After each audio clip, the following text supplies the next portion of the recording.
Part 2 വീഡിയോയിലേക്ക് എല്ലാവർക്കും സ്വാഗതം. അപ്പോൾ ദിവസത്തെ വിശേഷമാണ് പറയുന്നത്.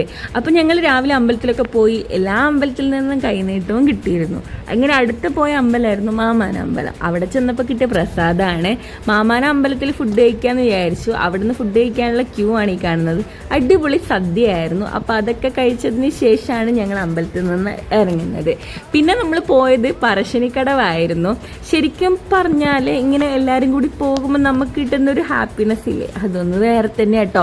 പ്രത്യേകിച്ച് നമ്മളിങ്ങനെ നല്ല ദിവസങ്ങളിൽ ഇത്രയും ദൂരമുള്ള അമ്പലങ്ങളിൽ പോവാറില്ല. എപ്പോഴും വീട്ടിൽ തന്നെയാണ്. കാരണം എല്ലാവരും കൂടി ഇരുന്ന് ഫുഡൊക്കെ കഴിച്ച് ആഘോഷിക്കലാണ് പതിവ്. അമ്പലത്തിൽ പോയപ്പോൾ വേറെ തന്നെ ഒരു വൈബായിരുന്നു.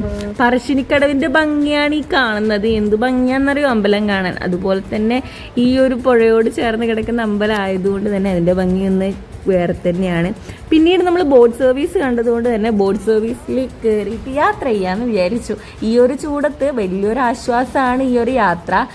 എന്താ പറയുക, ഈ ഒരു പുഴയിലൂടെ പോകുമ്പം ഈ പുഴേൻ്റെ ആ ഒരു താളവും അതുപോലെ തന്നെ ആ ഒരു കാറ്റും ആ വെള്ളം ഇങ്ങനെ അടിക്കുമ്പോഴുള്ളൊരു തണുപ്പൊക്കെ ഇല്ലേ, അത് നല്ലൊരു രസമുണ്ടായിരുന്നു. നല്ല ആൾക്കാരുണ്ടായിരുന്നു. കാരണം എനിക്ക് തോന്നുന്നു ചൂടിൽ നിന്ന് രക്ഷപ്പെടാൻ എല്ലാവരും ഈ ഒരു ബോട്ട് യാത്ര ചൂസ് ചെയ്യുന്നതായിട്ട് തോന്നി.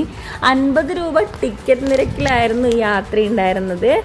എല്ലാവരും തന്നെ എനിക്ക് തോന്നുന്നു ഈ ബോട്ട് യാത്ര ചൂസ് ചെയ്യുന്നുണ്ടായി. പിന്നെ അരമണിക്കൂറോളം ഈ ഒരു പുഴയിലൂടെ നമുക്ക് സഞ്ചരിക്കാം. ഇത് തന്നെയാണ് മെയിൻ ഹൈലൈറ്റ്. കാരണം എന്താ പറയുക, ടൈം പോകുന്നതിനും അതുപോലെ നമുക്കൊന്ന് റിലാക്സ് ആകാനൊക്കെ ഇതുകൊണ്ട് സഹായിക്കുന്നു എനിക്ക് തോന്നി. കൂടാതെ ഈ ബോട്ടിൽ പാട്ടും പരിപാടിയൊക്കെ ഉണ്ടായിരുന്നു കേട്ടോ. പക്ഷെ ആരും പരിചയമില്ലാത്ത ആൾക്കാരായതുകൊണ്ട് തന്നെ നമ്മളങ്ങനെയൊക്കെ പോയി. പിന്നെ വേറൊരു കാര്യം എന്ന് പറയുന്നത്, നമ്മളിങ്ങനെ ബോട്ട് യാത്ര ചെയ്ത് വരുന്ന സമയത്താണ് നമ്മുടെ അമ്പലത്തിൻ്റെ പറശ്ശിനിക്കടവിൻ്റെ ഈ ഒരു അമ്പലത്തിൻ്റെ ഫുൾ വ്യൂ നമ്മൾ കാണുന്നത്. കാരണം അമ്പലത്തിൻ്റെ ഭംഗി അറിയണമെങ്കിൽ ഈ ഒരു യാത്ര തന്നെ ചെയ്യണം കേട്ടോ.